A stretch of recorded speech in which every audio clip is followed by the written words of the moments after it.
Hello friends, PTW के एक नए एपिसोड में आप लोगों का स्वागत है। दोस्तों, अभी अगर कांग्रेस के ऊपर नज़र डालें तो ऐसा लग रहा है कि कांग्रेस एक विचित्र परिस्थिति से गुजर रहा है। इसे एक ट्रायलेमा कह सकते हैं कि वो फेस करना पड़ रहा है।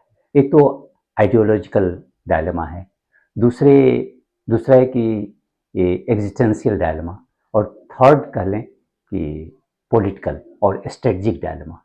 सबसे पहले अगर आप रिसेंट में देखें तो इंदिरा भवन, जो कांग्रेस के न्यू हेडक्वार्टर्स है, उसका जब इनॉग्रेशन होता है तो उसमें राहुल गांधी अपने जो पार्टी वर्कर से बात कर रहे थे, और उसमें उन्होंने कहा कि we are not having fair fight, in fact we are fighting against BJP, RSS and the state itself.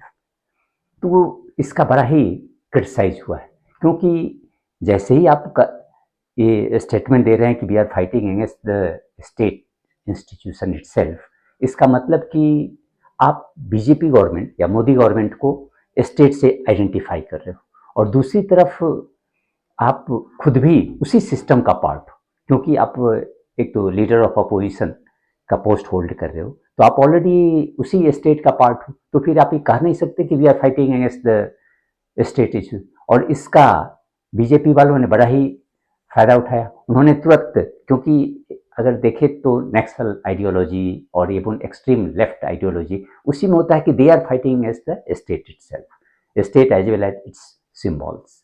तो उसमें इसीलिए बीजेपी वालों ने राहुल गांधी के स्टेटमेंट को ले लिया, वो ये जो फाइट अगेंस्ट स्टेट इटसेल्फ, और उसको इसलिए उसने जो राहुल गांधी को अर्बन नक्सल या कह लें कि जॉर्ज सोरोस और तरह के जो सारे जो कंस्पिरेसी थ्योरी है उन उससे इनको जोड़ दिया। और ये बड़ा स्वाभाविक भी था, क्योंकि राहुल गांधी को पहले तो ये आइडियोलॉजिकल उनकी जो डायलेमा है वो क्लियर करना पड़ेगा कि what type of ideology do you espouse. क्योंकि एक तरफ वो वेलफेयरिज्म को अडॉप्ट कर लेते हैं तो ठीक है, और दूसरी तरफ स्टेट के ही जो स्टेट के इंस्टीट्यूशंस हैं उनके अगेंस्ट में फाइट करते हैं, जबकि उसी इंस्टीट्यूशन में के तहत आप जो पॉलिटिकल एक्टिविटीज़ है वो कर रहे हो। अगर आप देखें कि ये बार बार कहते हैं कि भाई ऑल, इवन उस स्पीच में इन्होंने बोला कि भाई ऑल द इंस्टीट्यूशंस आर अभी कैप्चर्ड बाय बीजेपी, लेकिन ये बड़ा ही जेनरिक स्टेटमेंट है। इस तरह का अगर सिंपलिस्टिक स्टेटमेंट आप दे रहे हो, और इवन अगर आप देखें तो महाराष्ट्र इलेक्शन में, महाराष्ट्र असेंबली इलेक्शन में जब बीजेपी थम के जीते और कहें एनडीए की थम्पिंग मेजोरिटी से जीत हुई, तो उस समय भी ये लोग Congress and spokes person they started Poynting fingers eight election commission कि भाई महाराष्ट्र में जो है 1 करोड़ जो एडिशनल वोटर्स को इंटीग्रेट किया गया इलेक्टोरल लिस्ट में, और दूसरी तरफ ये करने लगे कि भाई डिफरेंट टाइप्स ऑफ एक्सक्यूजेस निकालने लगे कि भाई ईवीएम में ये प्रॉब्लम हुआ, तो कहीं जहाँ किसी भी कॉन्स्टिट्यूंसी में जितने वोटर्स थे उससे ज़्यादा ईवीएम में वोट रिकॉर्डेड था। तो इस तरह के बहुत सारे जो अनर्गल प्रलाप कह लें, क्योंकि अगर आप कुछ दिन बैक में जाए हिस्ट्री में, तो उस समय इलेक्शन कमीशन ने एक चैलेंज किया था कि हैकेथन, और जिसमें कहा था कि यदि कोई भी ये प्रूफ करते हैं कि ईवीएम कैन बी हैक्ड, तो उसके लिए कोई भी नहीं आ गया है कि कोई भी, अगर if you have so much confidence that EVM can be hacked, it can be tampered, then come and prove, तो नहीं कर पाए। तो इसलिए राहुल गांधी को पहले ये डिसाइड करना पड़ेगा कि what type of ideology does he pursue.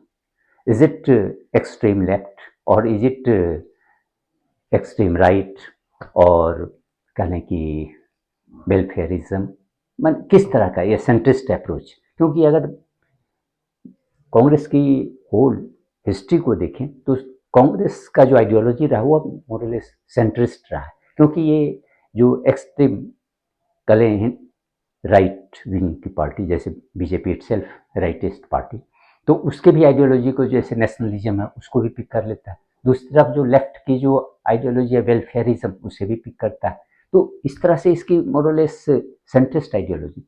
लेकिन अब जो है वो बीजेपी भी चाहता है कि कांग्रेस को और खास करके राहुल गांधी को पेंट करना कि ये अर्बन नक्सल है, यानी एक्सट्रीम लेफ्ट है। तो इस फ्रंट पे उसे अपना स्टैंड क्लियर करना पड़ा। दूसरी जो डायलेमा आजकल कांग्रेस फेस कर रही है, और इस डायलेमा को जो दिल्ली असेंबली इलेक्शन ने और एक्सपोज कर दिया, क्योंकि कांग्रेस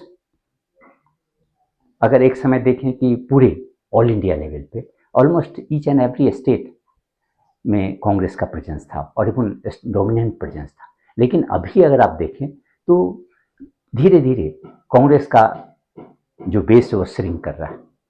अगर आप नॉर्थ में ही देखें तो पंजाब में ऑलरेडी कमजोर हो गया है इसका बेस, यूपी ऑलमोस्ट खत्म, माने Congress is just a marginal player, and Samajwadi Party, Bahujan Samaj Party, BJP, ये सब मेजर प्लेयर है। बिहार में देखें तो वहाँ भी कांग्रेस ऑलमोस्ट खत्म है। आरजेडी, इंडिया ब्लॉक के अगर एलाइज कर लें तो RJD is the main player there. Delhi में Aam Aadmi party is the main player, Congress has been relegated to the background, almost back bencher.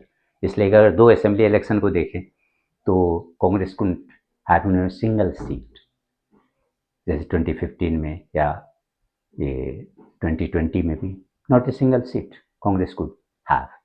Waste Bengal में देखें तो वहाँ भी नहीं, वहाँ भी एक मार्जिनल प्लेयर है कांग्रेस। तो इस तरह से कांग्रेस का जो बेस है वो ग्रेजुअली श्रिंक कर रहा है, और वहाँ कोई ना कोई अब ये जो कहें रीजनल पार्टी उभर के सामने आ रही है। और इनफैक्ट कांग्रेस का जो सपोर्ट बेस था उसी को रीजनल पार्टी कैप्चर कर रही है। जैसे अगर यूपी में देखें तो बहुजन समाज पार्टी, ये कांग्रेस का एक समय माना जाता था कि माइनॉरिटीज एंड दलित और upper caste they were the main या कोर सपोर्टर्स। यूपी में अगर देखें तो minorities they are more less with Samajwadi Party, Dalits they have gone to Bahujan Samaj party.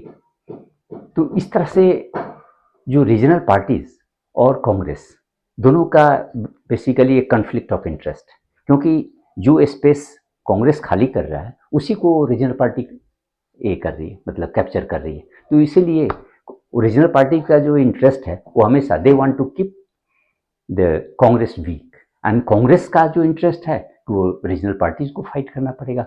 They have to undermine the presence of regional party to expand its presence and to retrieve its lost ground.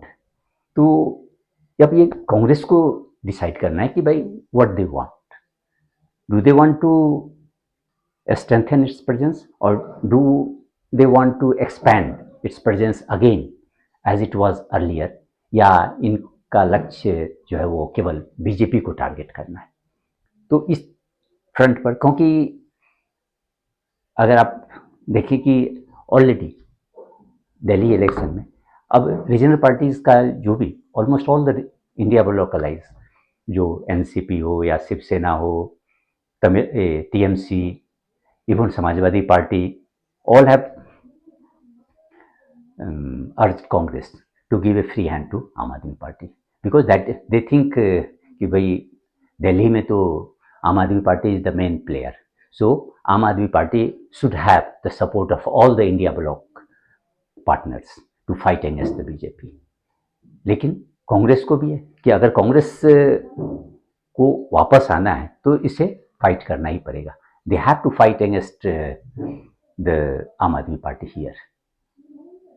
तो ये कांग्रेस को ये dilemma को clear करना पड़ेगा, what do they want. और another dilemma जो है ये कांग्रेस का है, वो थर्ड इनका लें कि डायलेमा, वो पॉलिटिकल स्ट्रेटजी को लेकर है कि ये आप चाहते क्या हो, कैसे बीजेपी को डिफीट करना चाह रहे हो, state by state as well as at the national level। What is the strategy? Should you fight alone or should you go with the like-minded parties?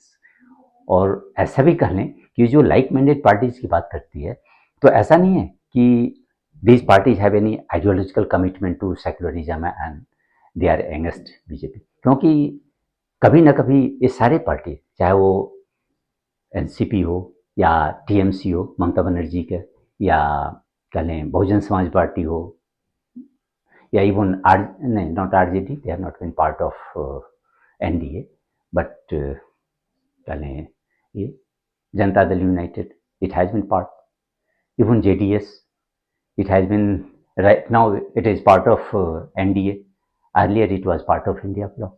तो ऐसा कोई भी जो रीजनल पार्टी नहीं है, और they don't have, even DMK it has been part of NDA. तो इस तरह से कोई भी रीजनल पार्टी नहीं है, बहुत फ्यू।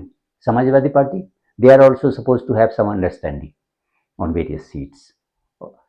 इसलिए आप देखेंगे कि जो प्राइम मिनिस्टर मोदी भी बड़ा मुलायम सिंह यादव को रिस्पेक्ट दिया करते थे।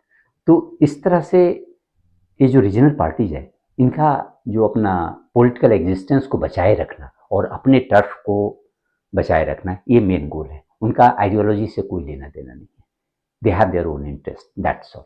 लेकिन बीजेपी, कांग्रेस को लगता है कि भाई ये सारे जो हमारे जो रीजनल एलाइज हैं, they are the committed to a secularism, constitutionalism and other anti-BJP जो भी आइडियोलॉजी है उसको सपोर्ट करते हैं। लेकिन ऐसा है नहीं, क्योंकि उन लोगों का अपना इंटरेस्ट है। और अभी अगर आप देखें तो कुछ जो एनसीपी के और इवन नेशनल कॉन्फ्रेंस का स्टेटमेंट आप देखें, उसके लीडर्स का, ईवीएम पर फारूक अब्दुल्ला ने भी कहा है कि भाई Congress should change it's strategy, instead of focusing on EVM they should focus on their political mobilization or political strategy. Even similar is the statement of Supriya Sule, क्योंकि ये लोग कांग्रेस के जो स्टैंड है ईवीएम पर उसको सपोर्ट नहीं किया, क्योंकि उनका कहना है कि भाई जब जीत जाते हो तो ईवीएम इज ऑल राइट, और यदि हार जाते हो तो EVM is wrong, so this want to go together. तो इसीलिए, लेकिन इसमें बहुत सारे लोग अपने ये देख रहे हैं कि भाई ये दोनों ही पार्टी, एनसीपी और national conference, may be thinking over it's realignment with BJP if the necessity comes. तो इस तरह से ये जो रीजनल पार्टीज है, इनका अपना कोई स्टैंड नहीं है, they can go any way either with BJP और कांग्रेस। तो इस तरह से आइडियोलॉजिकली हम देख रहे हैं कि ideologically free, ideology free party है ये सारे। तो कांग्रेस को ये अपना क्लियर करना पड़ेगा कि व्हाट शुड दे डू। यदि आप बीजेपी को डिफीट करना चाह रहे हो तो स्ट्रेटजी आपकी क्या होनी चाहिए?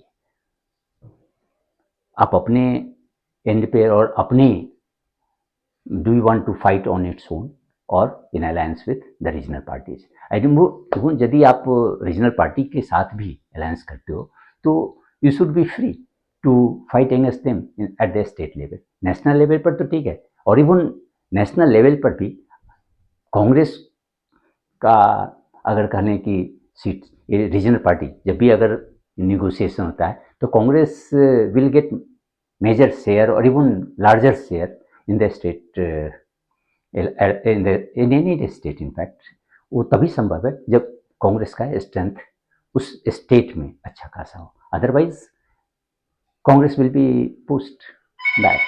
तो इसीलिए ये हमेशा आपको ध्यान में रखना पड़ेगा कि कांग्रेस को या रीजनल पार्टीज को क्या करना चाहिए, और इसीलिए कांग्रेस को ये डिसाइड करना बहुत ज़रूरी है कि ये तीनों जो डायलेमा है, चाहे वो आइडियोलॉजिकल डायलेमा हो या कह लें स्ट्रेटजिक डायलेमा हो या पॉलिटिकल डायलेमा हो, इस तीनों को उन्हें क्लियर करना पड़ेगा, और तभी ये आगे का रास्ता इसका क्लियर होगा। धन्यवाद।